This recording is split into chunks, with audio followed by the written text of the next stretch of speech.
राजेश बहुत दिनों से किसी उधेड़बुन में था। वह किसी निर्णय पर पहुंच पाता उससे पहले उसके फोन की घंटी बजे उठी, लेकिन उसके ध्यान उस ओर नहीं था। तभी अचानक एक अजनबी हाथ के स्पर्श ने उसे छूकर उसकी कश्मकश को कुछ कम करते हुए जेब में रखे मोबाइल फोन की बजती हुई घंटी की तरफ उसके ध्यान दिलाकर उसको चौंका सा दिया। उसने जेब से फोन निकाला, उसकी स्क्रीन पर रिया का कॉल आ रहा था। तुम कहाँ हो राजे, मैं कब से फोन कर रही हूँ, तुम बात क्यों नहीं कर रहे हो, क्या कोई परेशानी है? उद्धरण चिन्ह। इतना सुनकर राजेश ने फोन काट दिया। वो फिर एक तरफ जाकर कहीं किसी कोने की तलाश करने लगा जहाँ कोई उसको परेशान न कर सके।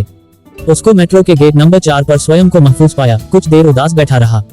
अचानक एक तेज हवा के झोंके ने उसके माथे की सलवटों को चमकाते पसीने को एक ठंडक और ताजगी भरे एहसास में बदल दिया। वो ये सब महसूस ही कर रहा था, तभी एक पहचानी आवाज ने फिर उसको चौंका दिया। ऐसी की ताजा हवा है, लोग इसकी ठंडक के लिए ही यहाँ बैठते हैं। उद्धरण चिन्ह। उसने वो आवाज पहले कहाँ सुनी है, इसका सही अंदाज लगा पाना राजेश के लिए मुश्किल था, फिर भी उसने हिम्मत करके पूछ ही लिया, क्या मैं आपको जानता हूँ?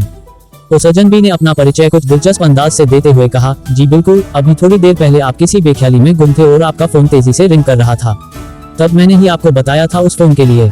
माफ कीजिएगा, मेरा आपको हैरान या परेशान करने का इरादा नहीं था। मैं अमीर हूँ, जेब से नहीं, सिर्फ नाम से साहिब। ये सुनकर राजेश मुस्कुरा दिया, ये कहते हुए, और मुझे गरीब कहते हैं? मेरा मतलब राजेश शर्मा। चलिए गरीब जी, हमारा नाम आपके चेहरे पर मुस्कान तो लाने में मददगार साबित हुआ, अब इस नाम से हमें कोई शिकवा नहीं। वो मुस्कुराहट कुछ देर के लिए ही सही।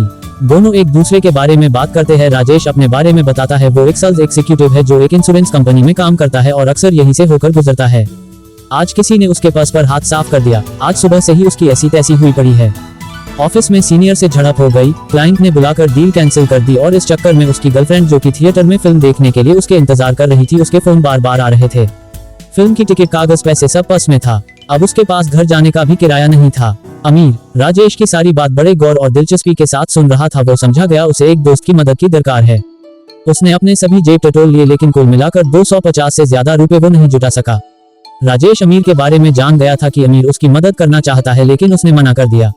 अमीर के कहने पर राजेश ने रिया को कॉल कर सारी बात कह डाली और ना आ पाने की मजबूरी भी। थोड़ी देर बाद रिया ने राजेश को 2000 रुपए उसके मोबाइल पर ट्रांसफर कर दिए। वो खुद ऑटो करके घर चली गई। राजेश ने अमीर को धन्यवाद दिया, लेकिन अमीर ने राजेश को चाय पर उसके घर चलने के लिए मना लिया।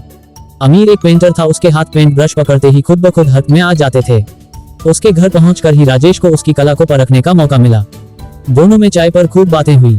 अचानक राजेश को नींद आने लगी और वो वही उसके सोफे पर बैठे बैठे सो गया।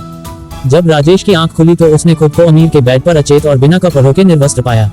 पास ही उसकी एक न्यू पेंटिंग के साथ कुछ रंगों की कलाकारी को आखिरी जामा पहनाने की कोशिश में जुटा अमीर प्यार से उसको निहार रहा था। वो राजेश की न्यू तस्वीर पर हाथ फेरते हुए कहता है, तुम्हारे साथ कम समय में एक अटूट संबंध बन गया है, तुम्हें उस संबंध का वास्ता है, तुम कल फिर आना। राजेश मूक बधिर बना एकटक उसको घूरता रहता है।